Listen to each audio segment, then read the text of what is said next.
आज के इस कार्यक्रम में भारत सरकार के निमंत्रण पर यहाँ पर उपस्थित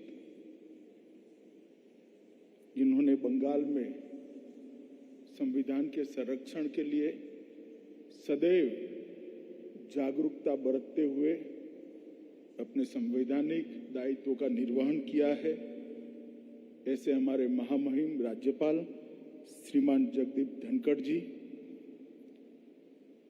भारत सरकार की मंत्रिपरिषद में मेरे साथी भाई निशित प्रामाणिक जी, नेता प्रतिपक्ष बंगाल विधानसभा श्री शुभेंदु अधिकारी जी, संसद सदस्य श्री सुकांत मजमूदार जी, स्वपन दास गुप्त जी, भारत सरकार के सांस्कृतिक सचिव जिनके तत्वाधान में आजादी का अमृत महोत्सव चल रहा है, ऐसे श्री गोविंद मोहन जी, विभिन्न देशों के हमारे निमंत्रण पर पधारे हुए सारे राजनयिक और सभी भाइयों और बहनों, मैं आया था तो थोड़ा लंबा बोलने का सोचकर, मगर ये दोनों प्रस्तुति देखकर लगता है कि बोलने की जरूरत बहुत कम बची। आजादी का अमृत महोत्सव मोदी जी के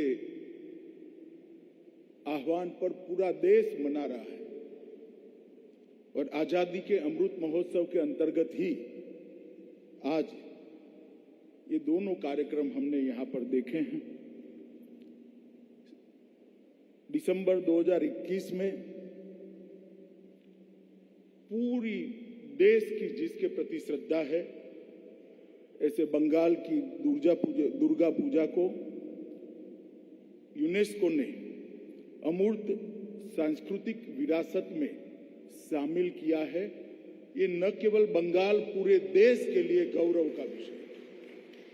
और आज यहाँ पर डोना गांगुली और उनकी मंडली के द्वारा जो प्रस्तुतिकरण हुआ, उसने दुर्गा के 9 स्वरूपों को अपनी भाव भंगिमाओं से हमारे सामने रखने का प्रयास किया है। और मैं सुनिश्चित मानता हूं कि उसको देखने के बाद दुर्गा पूजा को समझना बहुत सरल हो जाता है। हमारा देश सदियों से एक सांस्कृतिक नदी के रूप में बहता रहा है। हजारों साल से मानते हैं कि हमारी संस्कृति एटर्नल है, इसको कभी भी कोई भी मिटा नहीं सकता। इसका संदेश विश्व के लिए है और पूरा विश्व इसका सम्मान करता है। आज अब स्त्री सशक्तिकरण की, विमेन एम्पावरमेंट की बात करते हैं, उनको शायद मालूम नहीं है कि हमारे पुराणों के अंदर लिखा गया, उपनिषदों के अंदर लिखा गया कि जहां नारी की पूजा होती है वहां देवताओं का वास होता है, और जहां नारी की पूजा होती है वहीं सुख और समृद्धि होते हैं। विमेन एम्पावरमेंट का जो विचार है, हमारे बाद हजारों साल के बाद बलवत्तल होकर फिर से एक बार वाया पश्चिम यहां पर आया है। और दुर्गा पूजा, ये नारी की पूजा, शक्ति की पूजा और उसके प्रति श्रद्धा, समाज के सम्मान की द्योतक। हमारे यहां जो निरंजन निराकार ईश्वर की कल्पना की है, इसमें संसार के संचालन के लिए परम शक्तिमान को 4 हिस्सों में बांटा है: ब्रह्मा, विष्णु, महेश और शक्ति। सृजन, उसका संचालन, विनाश और संतुलन। ब्रह्मा विष्णु, महेश, इसके पर सृजन, संचालन और विनाश की जिम्मेदारी है, इसकी व्याख्या की गई है। परंतु सब में संतुलन बनाने की जिम्मेदारी शक्ति को दी है। इसलिए कोई भी मत हो, कोई भी संस्कृति हो, भारत के अंदर शक्ति की पूजा के महत्व को हमने बहुत अच्छे तरीके से देश भर ने स्वीकारा है। और आज मुझे ये बात का आनंद है, अब भारत में यूनेस्को की अमूर्त सांस्कृतिक विरासत की संख्या दुर्गा पूजा के सम्मिलित होने से 14 हो गई है। 2017 में कुंभ मेले को सम्मिलित किया गया, 16 में नवरोज को सम्मिलित किया गया, योगा को 15 में सम्मिलित किया गया और अब दुर्गा पूजा को सम्मिलित किया गया है। मुक्ति मातृका का ये कार्यक्रम सभी दृष्टि से दुर्गा पूजा को समर्पित था। मैं डोना जी और उनकी पूरी टीम को बहुत बहुत साधुवाद देना चाहता हूं, बहुत बहुत धन्यवाद देना चाहता हूं कि उन्होंने बहुत अच्छे तरीके से दुर्गा पूजा को हम सब के सामने और दुर्गा के सभी स्वरूपों को हमारे सामने रखने का काम किया है। मित्रों, आजादी का अमृत महोत्सव मोदी जी के आह्वान पर आज पूरा देश मना रहा है।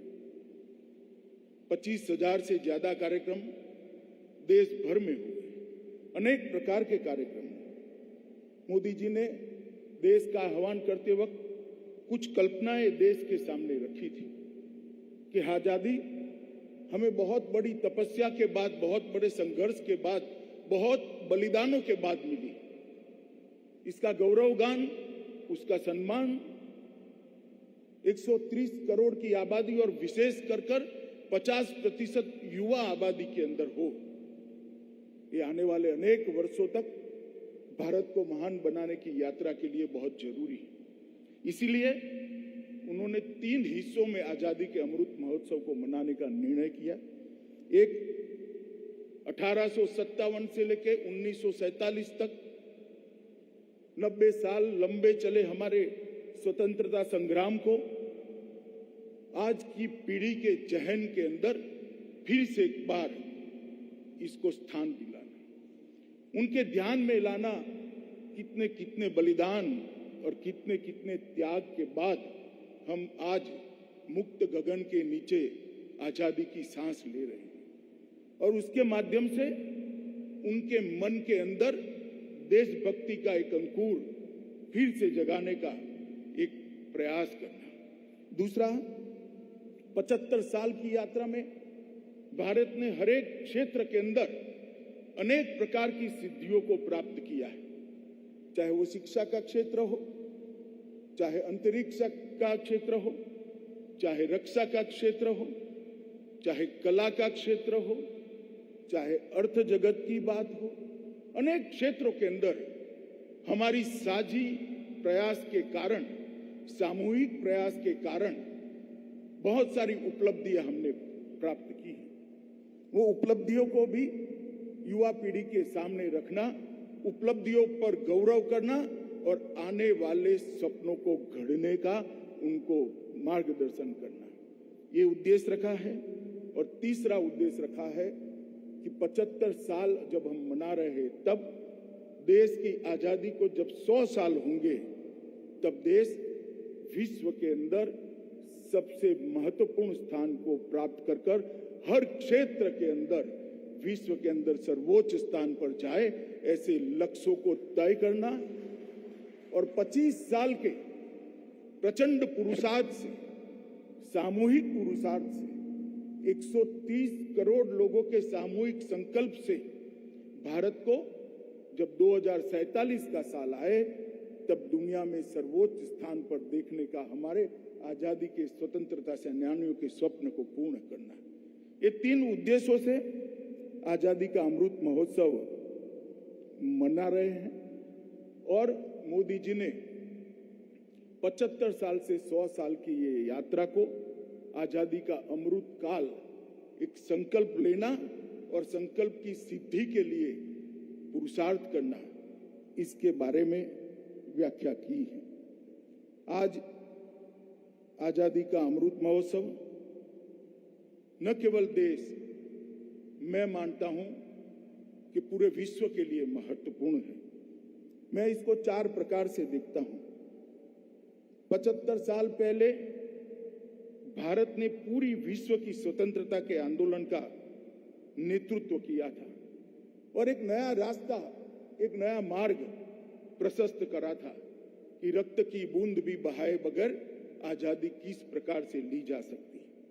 इस 75 साल में हमने अनेक विध उपलब्धियों को प्राप्त करा है और हमारी multi party parliamentary democratic system को मजबूत कर अनेक कठिनाइयों का सामना करते हुए आज लोकतंत्र की जड़ों को पाताल तक गहरी ले जाने में हम सफल हुए हैं।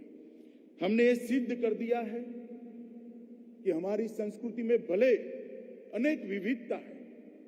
मैं गुजरात से आया हूं, दोनों प्रस्तुतियां गुजराती में नहीं थी, ज्यादातर बंगाली में, परंतु शब्द, संगीत और भावभंगिमा ने मुझे समझने में जरा भी देरी नहीं लगी। यही बात हमारे देश को जोड़ती है। एक जमाने में हमारी सांस्कृतिक विरासत को, उसकी विविधताओं को, हमारी भाषा, हमारा खान पान, हमारी वेशभूषा, इसकी विविधताओं को हमारी वीकनेस के रूप में देखा जाता था। आज 75 साल के बाद दुनिया के सामने हमने सिद्ध कर दिया है और मोदी जी ने 14 से 21 के बीच में इसको दुनिया को परिचय भी करा दिया है कि यही हमारी स्ट्रेंथ है, यही हमारी ताकत है, विविधता में एकता, ये भारत की विशेषता है मित्रों। और चौथा, भारत विश्व के अंदर सर्वोच्च स्थान पर बैठे, इसका संकल्प लेकर हम आगे बढ़े और जब आजादी का शताब्दी मनाने का समय होगा, जो लोग भी होंगे, हो सकता है यहां बैठे हुए लोगों में से बहुत सारे लोग नहीं होंगे, परंतु जो लोग भी होंगे आजादी की शताब्दी मनाए, तब भारत विश्व में सर्वोच्च स्थान पर हो, ये हमारा लक्ष्य है। और आज यहाँ पर ये जो कार्यक्रम हुआ है, ये बंगाल की पवित्र भूमि पर हुआ है। आजादी के आंदोलन की हर लड़ाई शुरू भी बंगाल ने की और निर्णायक लड़ाई भी बंगाल ने लड़ी है। चाहे कला के माध्यम से लड़ना हो, कला में भी गीत, संगीत, चित्र, भाषा के माध्यम से लड़ना हो, तो देश के दोनों राष्ट्रगान इसी बंगाल की भूमि ने दिए। वंदे मातरम और हमारा राष्ट्रगीत दोनों इसी बंगाल की भूमि में। देश में जब कोई कभी कल्पना नहीं कर सकता, सन 57 की क्रांति के बाद पूरे देश को निशस्त्र कर दिया गया था अंग्रेजों के माध्यम से, उसी वक्त इसी बंगाल ने बम धमाके कर कर गहरी नींद में सोए हुए भारतीय समाज को जगाने का काम किया।